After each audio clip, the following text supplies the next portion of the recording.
वहाँ पर गुरु माँ हैं हमारी, तो उनके आश्रम में मैं 2-3 दिन के कैंप भी अटेंड करके आया हूँ। तो मुझे भी अच्छा लगता है, पर रेगुलर मैं वहाँ नहीं जा पाता, ठीक है ना, कभी कभार मैं वहाँ चला जाता हूँ।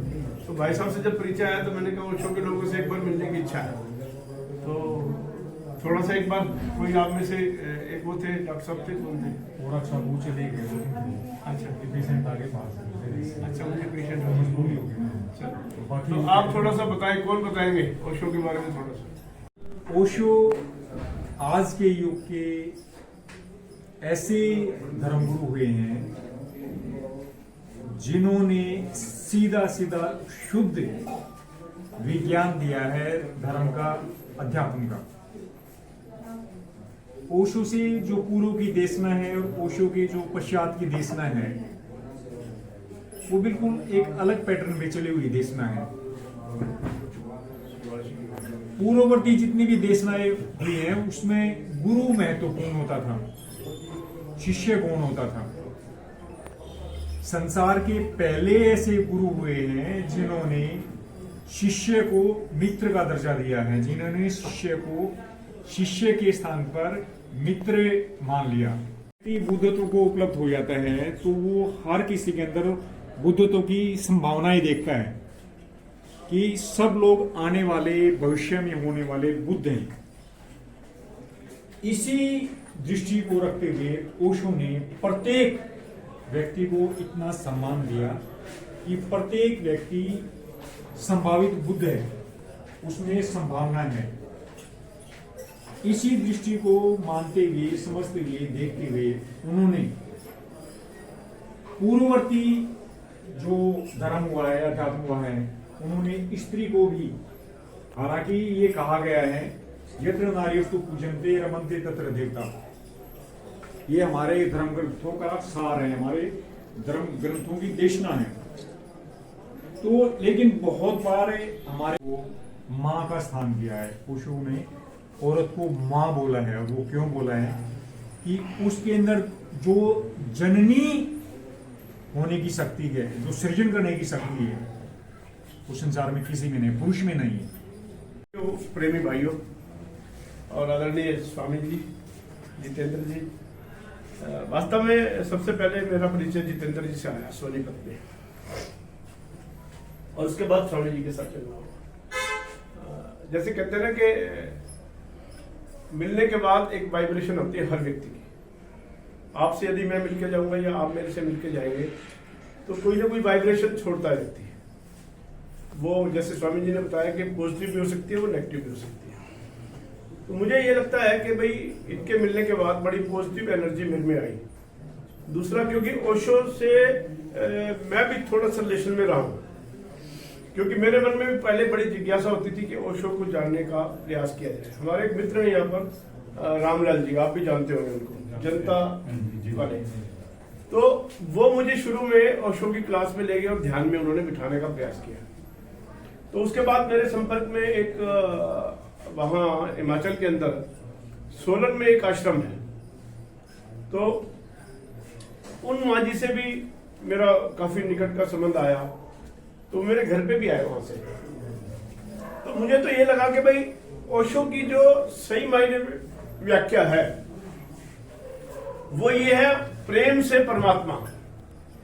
यानी प्रेम से हम परमात्मा को कैसे पा सकते हैं, परमात्मा को पाने के लिए ओशो ने केवल मात्र एक ही रास्ता बताया कि प्रेम से परमात्मा की ओर, जो मैं समझ पाया हूं। मे भी राइट और रॉन्ग, मुझे इतना ज्ञान नहीं है। तो मुझे ये लगता है कि यदि हम व्यक्ति से या इवन वस्तु पदार्थ से भी प्रेम करते हैं तो वो भी हमें परमात्मा की ओर ले जा सकता है। और इंसान के साथ साथ हमारे कितने भी योनियां हैं, पशु की योनि है और योनि है, उनसे भी यदि हम प्यार करेंगे, प्रेम करेंगे, तो आप देखो शेर को भी आपने देखा होगा, कुछ लोग प्रेम के वश में करके उनके साथ भी खेलते हैं, आपने जरूर कहीं ना कहीं देखा होगा। गली में आ जाए, घर पे आ जाए, उससे भयभीत होकर के लाठी उठा लेते हैं या उसको अंदर कर देते हैं। और कुछ वीडियोस मैंने ऐसी देखी है कि व्यक्ति बैठा है, केले बहुत सारे लेके बैठा है और सारे बंदर उसके ऊपर नीचे चढ़ रहे हैं। यानी ये क्या है? सब ये सब प्रेम है।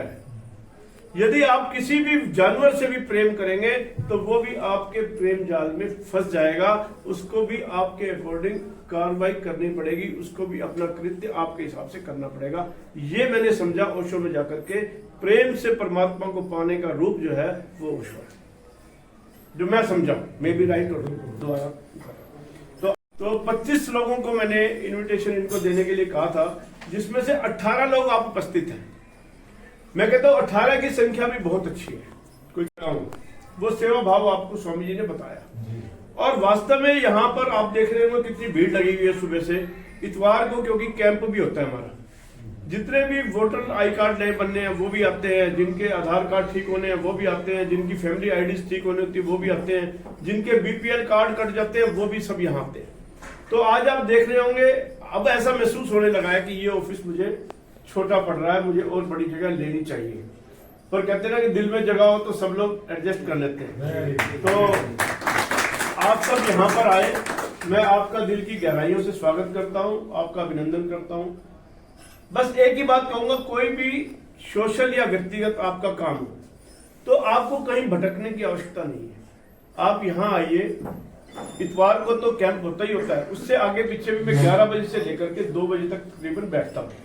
कहीं बाहर जाना पड़े तो बात अलग है। तो कोई भी आप अपनी सेवा लेकर के आएंगे तो मैं और मेरे जितने भी साथी हैं यहाँ पर सब निष्काम सेवा करते हैं। अब ये सुभाष मदान जी हैं, निष्काम सेवा करते हैं, मोनू जी हैं, निष्काम सेवा करते हैं, ये पवन जी हैं, निष्काम सेवा, कोई पैसे नहीं लेते मेरे से, सब मेरे साथी है। देवेंद्र जी हैं मेरे साथी हैं, कोई भी व्यक्ति मेरे से पैसे लेता ही नहीं। वो कहता है बताइए जब आप इतनी बड़ी निष्काम सेवा कर रहे हो तो क्यों ना हम आपका निष्काम सेवा में सहयोग करें। तो सब लोग, जैसे अब स्वामी जी भी है, स्वामी जी की भी इच्छा कई बार इन्होंने बताई मुझे, जितेंद्र जी ने, कि जी कोई भी काम आप हमें भी बताएं। यानी अपने आप प्रेम जो है ना वो सब कुछ सिखा देता है।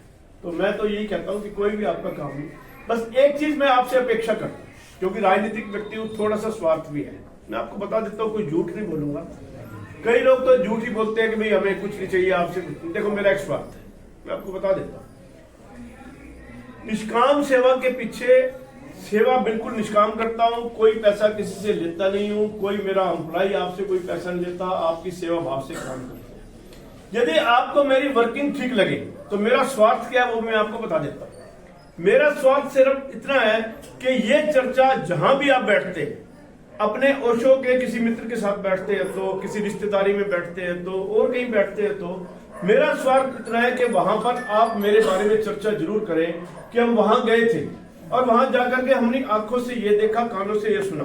जो आप देख करके जाओ और जो आप सुन करके जाओ उसी की चर्चा करनी है। झूठ आपने भी नहीं बोलना है, क्योंकि मैं भी झूठ के बोलने के खिलाफ हूं और आपको भी झूठी बात नहीं करनी है। अगर आपको लगता है कि वास्तव में मैं रियल सेवा कर रहा हूं समाज की, तो इसकी चर्चा आपने समाज में करनी है। मैं बाकी सारी ऐड देने की बजाय माउथ पब्लिसिटी को सबसे बड़ी पब्लिसिटी मानता हूं। लोग झूठ बोल करके एमएलए और पता नहीं क्या क्या बन जाते हैं, और मैं तो सच्ची बात के लिए आपको प्रेरित कर रहा हूं कि सच्ची बात की प्रेरणा आप हर जगह उसकी चर्चा करें। मुझे पूरा विश्वास है कि आप उसकी चर्चा जरूर करेंगे, और आने वाले समय में यदि मुझे आशीर्वाद मिला आपकी तरफ से तो मैं एक बार सोनीपत की राजनीति तो बदलने का मेरा मन है, और मुझे पूरा विश्वास है भगवान भी मेरा साथ दे रहा है, और आप लोग भी यदि मेरे साथ जुड़ेंगे। ओशो की एक बहुत बड़ी टीम है सोनीपत में, यदि आप सब लोग जुड़ेंगे और सच्चाई से जुड़ेंगे तो मुझे लगता है आने वाला समय आप लोगों का समय, और जो सोनीपत की एक मेरी कल्पना है दिमाग में सोनीपत की राजनीति को बदलने की, उसे मुझे पूरा करने में आप सहयोग करेंगे। इतनी सी बात मैं आपके सामने कहना चाहता हूँ।